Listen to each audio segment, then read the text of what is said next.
Gue mau nanya nih sama lo. Kenapa ya selebgram, artis-artis yang buka hijab, yang kerjanya jinah, main cewek, tidur sana-sini sama pacarnya, main film adegan dewasa, para pejabat yang makan dari uang haram pun hidupnya enak-enak aja. Bahkan ada anak ustadz yang bangga dan pedenya menerangkan kenapa dia nggak berhijab. Tapi kenapa ya orang-orang kayak mereka itu nggak pernah sepi job?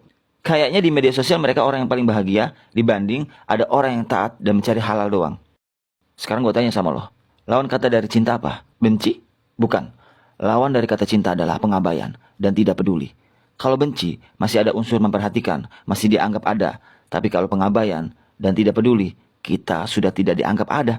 Terus, apa hubungannya sama pertanyaan gua? Tentu saja ada hubungannya. Lo perhatikan, Quran Surat Al-An'am ayat 44.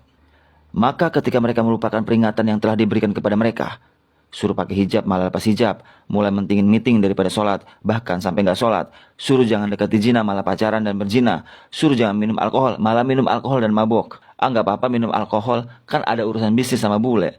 Dan mereka pun mengabaikan peringatan-peringatan yang ada. Dan ayat selanjutnya bilang, kami pun membukakan pintu-pintu segala sesuatu kesenangan untuk mereka. Lo bayangin, pintu-pintu kesenangan dibuka, segala peluang-peluang dunia dibuka. Kesenangannya, hingar-bingarnya, serta kelalaiannya. Makanya kita suka lihat maksiatnya jalan, orderan bisnisnya juga membludak. Endorse di mana-mana, postingannya nggak pernah sepi. Malamnya konser, paginya diving, siangnya minum alkohol, malamnya joget lagi. Kayak nggak pernah ada sedihnya gitu. Sekarang lo perhatikan lagi ayat lanjutannya. Sehingga ketika mereka bergembira dengan apa yang telah diberikan kepada mereka, kami siksa mereka secara tiba-tiba. Maka ketika itu mereka terdiam, putus asa. Dan inilah yang dinamakan isti'raj, yang diberikan kesenangan dunia tapi diabaikan sama Allah. Diabaikan berarti Allah sudah nggak peduli. Dan kalau kita sudah tidak dianggap dan diabaikan sama Allah, itu sangat menyeramkan. Lo bayangin, Allah udah nganggap kita nggak ada. Lo diberi kesenangan dunia, lupa, lalai, tiba-tiba mati dalam keadaan maksiat.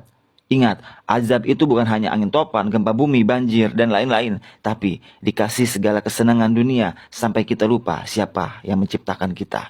Hati-hati kalau rutinitas kita hari-harinya penuh dosa dan maksiat, tapi dunianya seakan-akan lancar-lancar aja, bahkan semakin sukses di mata manusia. Jangan-jangan kita lagi diabaikan sama Allah, lagi kena isti'raj. Jadi cepatlah bertaubat sebelum terlambat.